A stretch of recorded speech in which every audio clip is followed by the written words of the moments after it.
So basically discussing about your palindromic and mirror repeat. जैसे ये question आया था इस बार दिसंबर 23 में, तो उसने आपको कहा था कि one strand of A palindromic double stranded DNA is composed of this.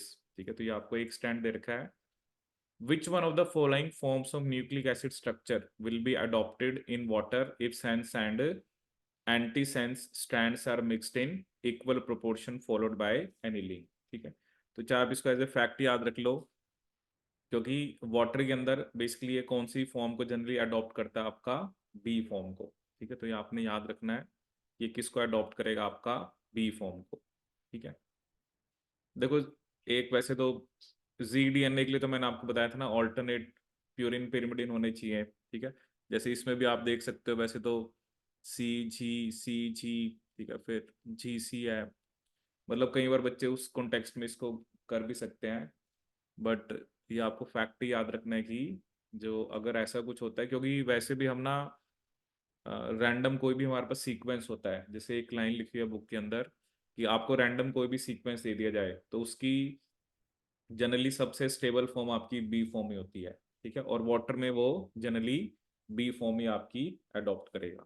ठीक है, तो एक इमेज मैंने आपको ये शो करना था, और एक इमेज अबाउट जो भी मैं आपको ट्रिप्लेक्स डीएनए बताया मैंने, तो जैसे ये तो दिखा रखा है बी और जी डीएनए। ठीक है, और ये क्रूसीफॉर्म, क्रूसीफॉर्म अभी मैंने आपको बताया था ना, क्रूसीफॉर्म स्ट्रक्चर क्या होते हैं, जिसमें आपका बेसिकली दोनों जो स्टैंड हैं वो ऐसे हेयर पिन स्ट्रक्चर बना लेते हैं। ठीक है, आप देख रहे हो ना, एक तरफ ब्लू वाला है, एक तरफ रेड वाला है, या जो भी ऑरेंज दिख रहा है, तो इसे हम क्या बोलते हैं, आपका क्रूसीफॉर्म स्ट्रक्चर। ठीक है, इसे हम क्या बोलते हैं, आपका क्रूसीफॉर्म स्ट्रक्चर।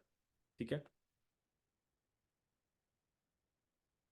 लास्ट ऑप्शन किस सिचुएशन में होगा, देखो क्या होता है ना, ये तो कंडीशंस होती हैं कि बेसिकली अब वही है ना, आप दोनों स्टैंड को ऐड कर रहे हो तो कॉम्प्लीमेंट्री है, तो उसने तो डबल स्टैंड बना ही देना है ना। ठीक है, तो कॉम्प्लीमेंट्री होंगे तो वो बना देंगे। तो अभी ये कुछ चीजें फैक्ट बेस्ड होती हैं, जैसे होता है ना, कई बार किसी ने कोई एक्सपेरिमेंट कर रहा है तो वो देख रहा है कि कौन सी फॉर्म अडॉप्ट कर रहा है। ठीक है, तो ये चीजें थोड़ी सी फैक्चुअल बेस्ड होती हैं। ठीक है, अब मेन आपको मैंने क्या दिखाना था, ट्रिप्लेक्स। ठीक है, अब ट्रिप्लेक्स वाले डीएनए को देखो। अब ये यहाँ पर आप ध्यान से देखो, देखो एक स्टैंड है ब्लू में और एक है आपका ऑरेंज या रेड जो भी है। अब आप देखो क्या हो रहा है, जो अगर आप इसको देखो, आप ये देखो जो ब्लू वाला है, ठीक है, देखो ये ऐसे जा रहा है। ठीक है, ये कैसे जा रहा है, ऐसे। ठीक है, आप देख सकते हो जिस इस डायरेक्शन में जा रहा है, मैं उसी डायरेक्शन में उसको लेके जा रहा हूँ। ठीक है, लेकिन उसके बाद क्या होना, यहाँ पर वो फोल्ड होके दोबारा आ गया, देखो ये दिख रहा है, क्योंकि फोल्डिंग के बाद वो दोबारा ऐसे जा रहा है। तो अब इस जगह पे आपको क्या दिख रहे हैं, तीन स्टैंड दिख रहे हैं। ठीक है ना, अगर मैं इसको जैसे अब रब करूं, अब जैसे आपको इस पोर्शन में क्या लग रहा है, ऐसा नहीं लग रहा है कि एक रेड वाला है, दो ब्लू वाले हैं। तो ये एक्चुअली वैसे तीन स्टैंड नहीं है, दो ही स्टैंड। तो ओरिजिनली तो यही है कि एक ब्लू और एक आपका जो रेड वाला है, लेकिन ये ब्लू वाला जो दोबारा फोल्ड हो कैसे आ रहा है ना, अपोजिट डायरेक्शन में, तो ये आपको ट्रिप्लेक्स डीएनए देखने को मिल रहा है। तो उसमें जैसे मैंने आपको बताई सी N7 O6 और N6, ये तीन पोजीशंस होती हैं जो कि इन्वॉल्व होती हैं ट्रिप्लेक्स डीएनए फॉर्मेशन में। ठीक है, कौन सी पोजीशंस बताई मैंने आपको, N7 O6 and N6, N7 O6 and N6। और इन तीन पोजीशंस को हम क्या बोलते हैं, आपकी Hoogsteen positions, because they are involve in formation of triplex DNA. ठीक है, तो ये सिर्फ एक डायग्रामेटिकली मैंने आपको रिप्रेजेंट करा है कि कैसे आपका वो ट्रिप्लेक्स डीएनए आपका बनाएगा। ठीक है, अब नेक्स्ट जो टॉपिक हमने देखना है वो पढ़ेंगे हम न्यूक्लिक एसिड केमिस्ट्री। और न्यूक्लिक एसिड केमिस्ट्री में हम सबसे पहले पढ़ेंगे आपका डी नेचुरेशन। ठीक है, हम क्या पढ़ेंगे, आपका डी नेचुरेशन। ठीक है, डी नेचुरेशन का मतलब क्या होता है कि कैसे हम डबल स्टैंडर्ड डीएनए को कन्वर्ट कर रहे हैं आपके सिंगल स्टैंडर्ड डीएनए के अंदर। ठीक है, तो चलिए देखते हैं डीएनए डी नेचुरेशन। ठीक है, so next topic that will studies your nucleic acid chemistry, nucleic acid chemistry.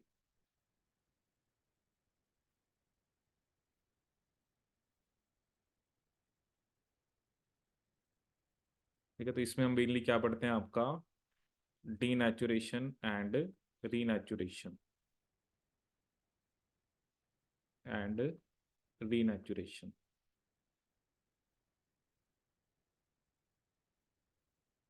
ठीक है, तो डीनेचुरेशन का मतलब क्या होता है कि जैसे आपके पास एक डीएनए है विच इज डबल स्टैंडर्ड। ठीक है, तो आप उसको अलग अलग वे होते हैं, हीटिंग से भी कर सकते हो या बहुत सारे ऐसे केमिकल्स भी होते हैं जिसकी हेल्प से आप उसको सिंगल स्टैंडर्ड फॉर्म में कन्वर्ट कर सकते हो। ठीक है, तो डबल स्टैंडर्ड डीएनए को हमने किस में कन्वर्ट करना है, सिंगल स्टैंडर्ड। ठीक है, सो यहाँ पर हम एक टेम्परेचर की बात करते हैं जिसे बोलते हैं मेल्टिंग टेम्परेचर। मेल्टिंग टेम्परेचर, तो मेल्टिंग टेम्परेचर इज योर, इसको हम डिनोट करते हैं टीएम से। ठीक है, सो ये वो टेम्परेचर होता है, temperature at which, temperature at which half the DNA, half the DNA is present as, half the DNA is present as separated single strands, separated single strands। तो वो टेम्परेचर जिसपे 50% डीएनए आपका प्रेजेंट होता है as, मतलब जितने भी total DNA है उसका 50%, उसे हम क्या बोलते हैं, मेल्टिंग टेम्परेचर। ठीक है, अब जनरली कई बार ऐसे एग्जाम में वो क्वेश्चन दे देते हैं कि किसका मेल्टिंग टेम्परेचर ज्यादा कम होगा, तो उसमें भी आपने क्या देखना होता है, जीसी कंटेंट। ठीक है, क्योंकि जी और सी में तो ट्रिपल हाइड्रोजन बॉन्ड होता है, तो जितना जीसी कंटेंट आपका ज्यादा होगा, ठीक है, उतना मेल्टिंग टेम्परेचर भी आपका ज्यादा होगा। ठीक है, जितना जीसी कंटेंट ज्यादा उतना मेल्टिंग टेम्परेचर भी क्या होगा आपका, ज्यादा होगा। ठीक है, तो जितना, कि कई बार जैसे आपको डीएनए दे देंगे ना, तो जीसी कंटेंट आपने देखना है, तो higher the GC content higher will be the melting temperature. ठीक है, इसके अलावा सबसे पहले जैसे हम, ऑब्वियसली जितना जीसी कंटेंट ज्यादा होगा तो उसका टेम्परेचर भी उतना ही ज्यादा होगा। ठीक है, अगर हम केमिकल्स की बात करें कि वो केमिकल्स जिनको हम यूज करते हैं डीनेचुरेशन के लिए, ठीक है, तो केमिकल्स में generally one we talk about deaminating agents. ठीक है, एक हम किसकी बात करते हैं, डीएमिनेटिंग, मतलब जो अमीन ग्रुप को रिमूव कर देंगे, डी एमिनेटिंग एजेंट्स। ठीक है, तो डीएमिनेटिंग एजेंट्स में क्या क्या आता है आपका, जैसे NaNO2। ठीक है, that is sodium nitrite, sodium nitrate, and one we have that is nitrosamine, N double bond O R R। ठीक है, sodium nitrite, sodium nitrate and this is nitrosamine. तो ये डीएमिनेटिंग एजेंट्स होते हैं, sodium nitrate, sodium nitrite,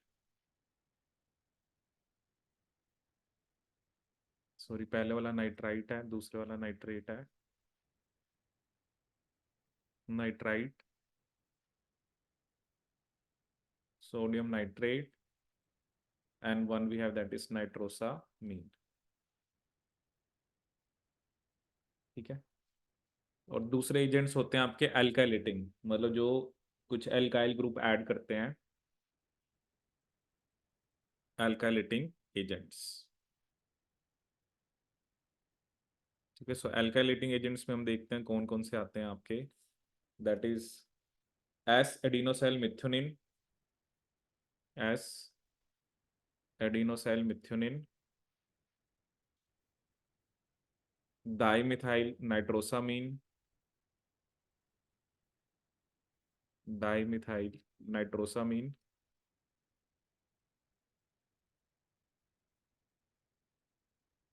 then we have dimethyl sulphate, and one we have that is nitrogen mustard. ये सब क्या होते हैं आपके अल्काइलेटिंग एजेंट्स, नाइट्रोजन मस्टर्ड। ठीक है, so S adenosyl methionine, dimethyl nitrosamine, dimethyl sulphate and nitrogen mustard, ये सब किसके एग्जांपल हैं आपके, अल्काइलेटिंग एजेंट्स के। ठीक है,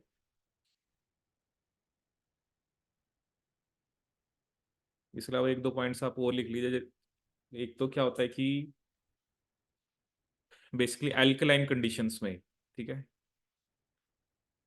तो ये भी एक आप पॉइंट लिखिए, eight A pH greater than 11.3, at a pH greater than 11.3, मतलब which is highly alkaline condition, all hydrogen bonds are eliminated, all hydrogen bonds are eliminated and DNA is completely denatured, and DNA is completely denatured,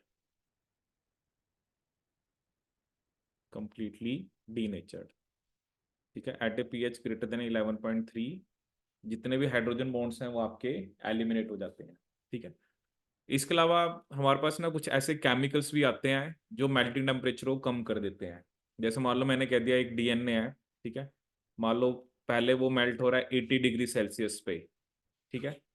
लेकिन आप उसी DNA को अब melt कराना चाहते हो 60 degree Celsius पे, ठीक है। हमारे पास कुछ ऐसे केमिकल आते हैं ना जो ना खुद हाइड्रोजन बॉन्ड बना लेते हैं न्यूक्लियोटाइड के साथ। वैसे तो क्या है ना, जैसे ए और टी ने बॉन्ड बना रखा है, तो कोई केमिकल ऐसा है जो ए के साथ बॉन्ड बना ले ताकि टी के साथ ना बने, तो उससे क्या होगा ना, आपका मेल्टिंग टेम्परेचर कम हो जाएगा, ठीक है ना। जैसे ऑब्वियसली हम कहते हैं कि जैसे ए है, डीनेचर करने का क्या मतलब, जैसे ए टी है, जी सी है, क्योंकि आपने हाइड्रोजन बॉन्ड को ही तो ब्रेक करना है ना। किसको ब्रेक करना है आपने, हाइड्रोजन बॉन्ड्स को ही ब्रेक करना है। मान लो मैं कोई ऐसा केमिकल दूं, मतलब वो डिपेंड करता है आप किस कंसेंट्रेशन में दे रहे हो, तो वो खुद बॉन्ड बना ले ए के साथ और टी के साथ टूट जाए, तो क्या होगा, मतलब मान लो उसके डीएनए के अंदर बहुत सारे एटी और जीसी हैं, बट कुछ के साथ वो जाके बॉन्ड बना लेगा। मान लो पहले मैंने कह दिया कि 180 हैं और 100 जीसी हैं, तो आपने 200 इन सबको ब्रेक करना है कि 180 हैं 100 जीसी हैं। लेकिन अगर केमिकल खुद बॉन्ड बना ले और बॉन्ड बनाने के बाद मतलब कुछ 80 और कुछ जीसी को वो ब्रेक कर दे, मान लो आपके पास अब रह गए 50-50, तो अब टेम्परेचर कम ही लगेगा ना उसको मेल्ट कराने में, क्योंकि पहले हाइड्रोजन बॉन्ड ज्यादा थे तो ज्यादा टेम्परेचर लगेगा, अब हाइड्रोजन बॉन्ड कम है तो कम लगेगा, ठीक है। तो ऐसे एक दो केमिकल्स आते हैं। सो इसको भी आप लिख सकते हो, a reduction of melting temperature, a reduction of melting temperature is a characteristic of, is a characteristic of all non reagents, all non reagents that can form, that can form hydrogen bonds with nucleotides, that can form hydrogen bonds with nucleotides। तो इसमें जैसे आते हैं urea and formamide, ठीक है। Urea and formamide ये क्या होते हैं आपके, डी नेचुरेंट्स।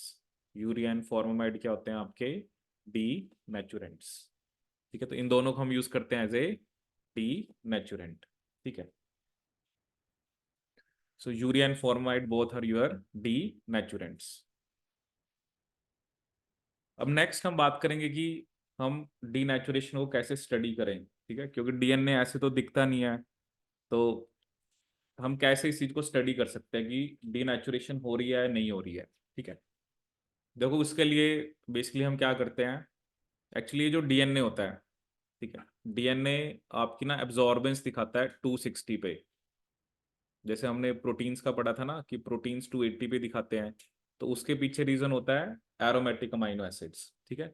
डीएनए एब्जॉर्बेंस दिखाता है 260 पे, and that is due to heterocyclic nitrogenous bases. ये जो एडेनिन है, ग्वानिन है, साइटोसिन है, थायमिन है, तो ये एब्जॉर्बेंस कौन सी वेवलेंथ पे दिखाते हैं आपकी, 260 पे, due to heterocyclic nitrogenous bases, ठीक है। तो ये एब्जॉर्बेंस किस पे दिखाता है आपका, 260 पे। डीएनए एब्जॉर्बेंस दिखाता है 260 पे due to heterocyclic nitrogenous bases, ठीक है। अब देखो होता क्या है कि कैसे ये बेसिकली आपकी, जैसे मान लो हमारे पास डबल स्टैंडर्ड डीएनए है, ठीक है, इंस्ट्रूमेंट वही होता है आपका, दैट इज स्पेक्ट्रोफोटोमीटर। तो जैसे ये डीएनए है, ठीक है, this is your double standard DNA. So इसकी जो आपकी एब्जॉर्बेंस आती है, ठीक है, अगर एब्जॉर्बेंस 1 है, जैसे absorbance at 260 is equal to 1, ठीक है, इसका मतलब इसमें 50 माइक्रोग्राम पर एम एल डीएनए है। कितना डीएनए है?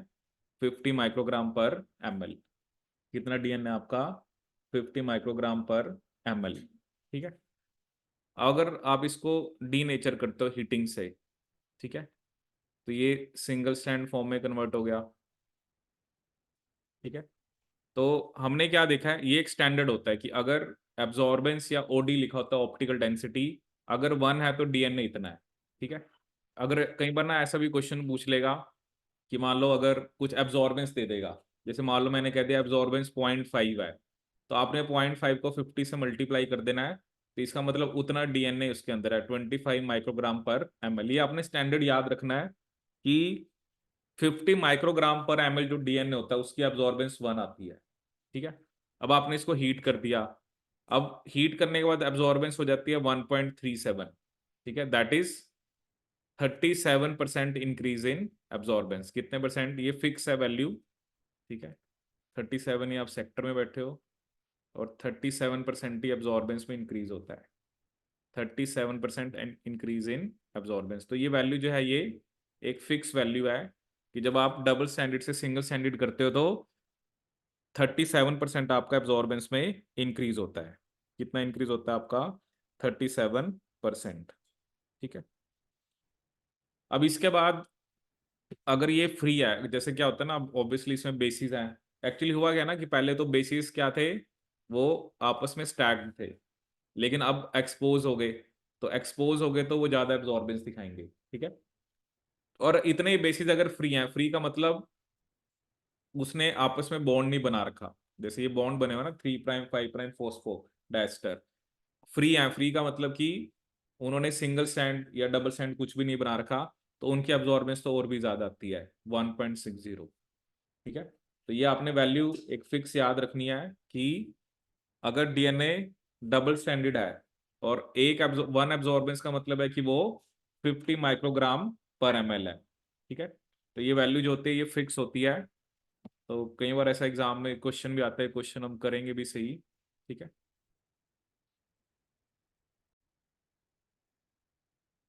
ठीक है, तो ये क्वेश्चन बेसिकली आप आया था आपका December 23 में। So the melting curves shown below are two double standard DNA molecules of the same length, ठीक है, उसने सेम लेंथ बता रखी है, ठीक है। अब देखो, अब फ्रैक्शन सिंगल स्टैंडर्ड डीएनए आप देख रहे हो ना कि सिंगल स्टैंडर्ड डीएनए का फ्रैक्शन बढ़ता जा रहा है, ठीक है।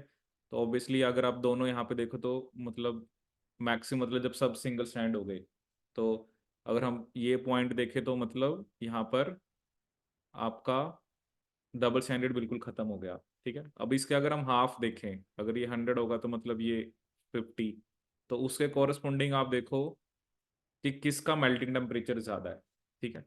तो डीएनए 1 में इस टेम्परेचर पे हाफ हो गए कि जितने भी डीएनए थे उनका 50% हो गया, और डीएनए 2 में हाई टेम्परेचर, तो डीएनए 1 का टेम्परेचर और 2 का कंपेयर करें तो 2 का क्या आपका ज्यादा है, तो इसका मतलब क्या है, इसमें जीसी कंटेंट ज्यादा होगा, ठीक है।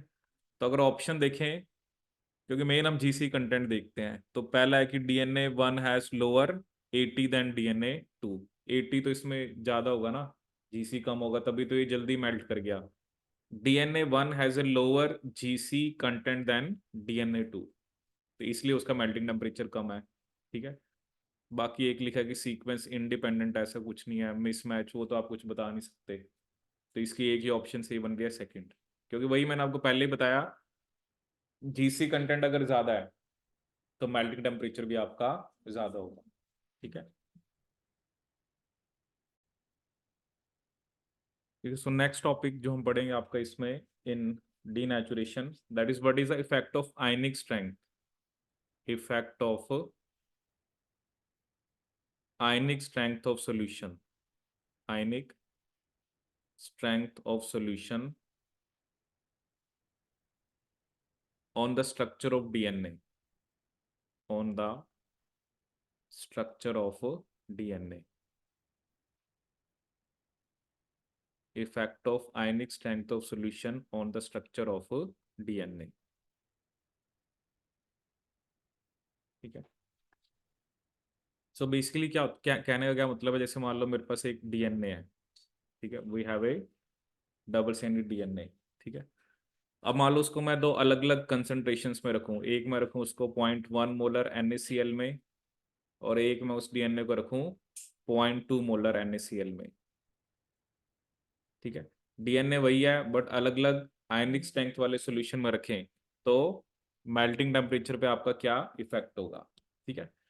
देखो आपको एक चीज पहले समझनी पड़ेगी कि मतलब यहाँ पर हम देखेंगे मेनली मेल्टिंग टेम्परेचर, कि अगर एक ही डीएनए को मैं अलग अलग सॉल्ट कंसंट्रेशन में डालता हूँ तो क्या मेल्टिंग टेम्परेचर में कुछ फर्क आएगा या नहीं आएगा। ठीक है। अब जैसे मान लो हम पहले कंडीशन लेके चलते हैं। ठीक है। जैसे मान लो दो कंडीशन हम यहाँ पे हमें गिवन है। ठीक है। So we have two conditions. अब देखो आपका जो डीएनए है, ठीक है, सबसे पहले आपको एक बात समझनी है कि डीएनए जो होता है, क्योंकि DNA is your double standard. ठीक है। तो इसमें क्या होता है, जो बैकबोन है या जो उस पे नेगेटिव चार्ज होता है। ठीक है। क्योंकि फॉस्फेट ग्रुप होते हैं दोनों स्टैंड पे, तो ये एक दूसरे को क्या करेंगे, रिपेल करेंगे। ठीक है। तो जब रिपल्शन हो रही है इसका मतलब वो दोनों एक दूसरे से अलग होना चाहते हैं। ठीक है। तो आपको टेम्परेचर जो है वो कम देना पड़ेगा, क्योंकि उनमें पहले से ही क्या है, एक रिपल्शन की फोर्स है, वो तो हाइड्रोजन बॉन्ड की वजह से वो जुड़े हुए हैं। Otherwise there is a force of repulsion between two strands. ठीक है। कि डीएनए के जो दो स्ट्रैंड है उनके बीच में इलेक्ट्रोस्टैटिक रिपल्शन है। ठीक है। अब जैसे ये डीएनए आपका, ठीक है, जैसे मान लो ये मैंने डीएनए बनाया, इधर भी मैंने यही डीएनए बनाया। ठीक है। अब एक आप उसको रख रहे हो 0.1 मोलर NaCl में। ठीक है। और एक आप उस डीएनए को रख रहे हो 0.2 मोलर NaCl। ठीक है। चलो इसको समझने के लिए बस हम बेसिक सी बात करते हैं। जैसे मान लो मैं कह रहा हूं कि इधर आपके पास 10 सोडियम है। ठीक है। ठीक है। और इधर मान लो हम कह देते हैं 20 सोडियम है, मतलब ऑब्वियसली कंसंट्रेशन ज्यादा है तो मतलब सोडियम भी ज्यादा है।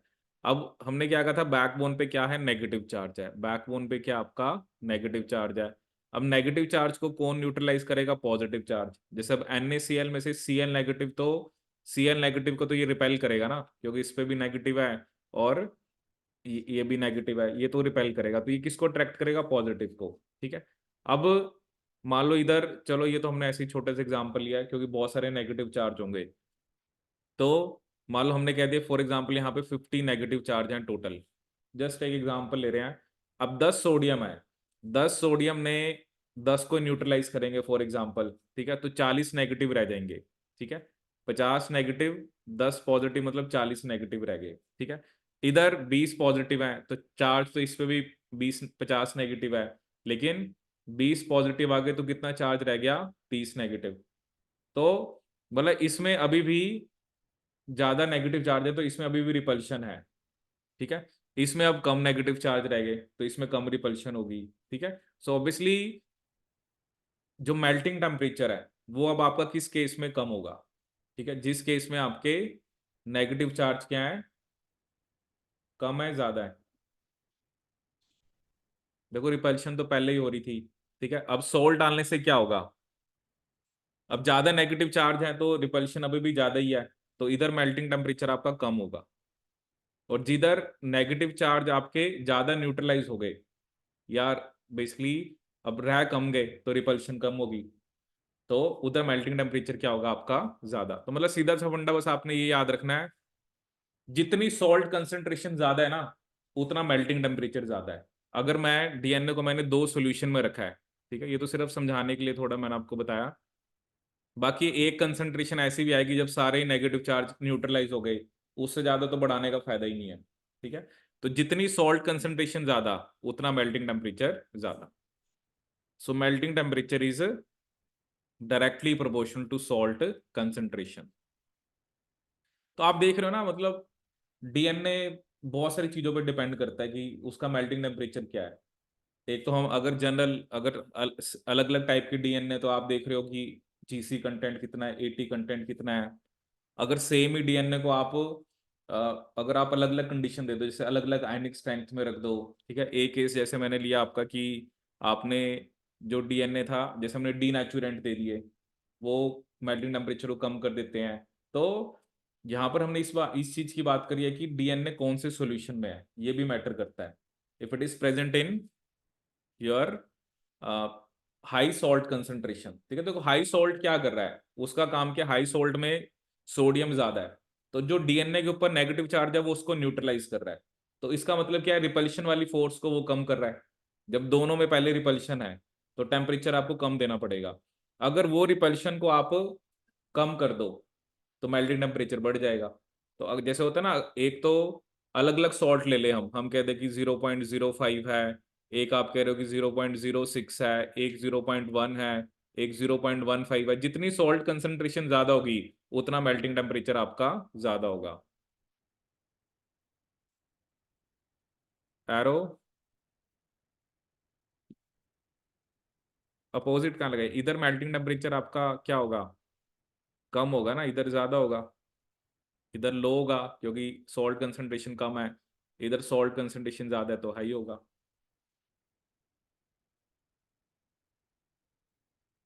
मतलब ये चीजें देखो समझाने के लिए होती है, एट द एंड तो फैक्ट क्या है कि जितना सॉल्ट कंसंट्रेशन ज्यादा उतना मेल्टिंग पॉइंट ज्यादा। जैसे वो क्वेश्चन में कुछ ऐसी लाइन लिख दें कि बेसिकली आपका जो मेल्टिंग टेम्परेचर है वो किस चीज पे डिपेंड करता है, आपकी सॉल्ट कंसंट्रेशन पे। तो जितनी सॉल्ट कंसंट्रेशन ज्यादा उतना मेल्टिंग पॉइंट भी आपका ज्यादा होगा। ठीक है, सो ये हो गया हमारा डीएनए डीनेचुरेशन कंप्लीट।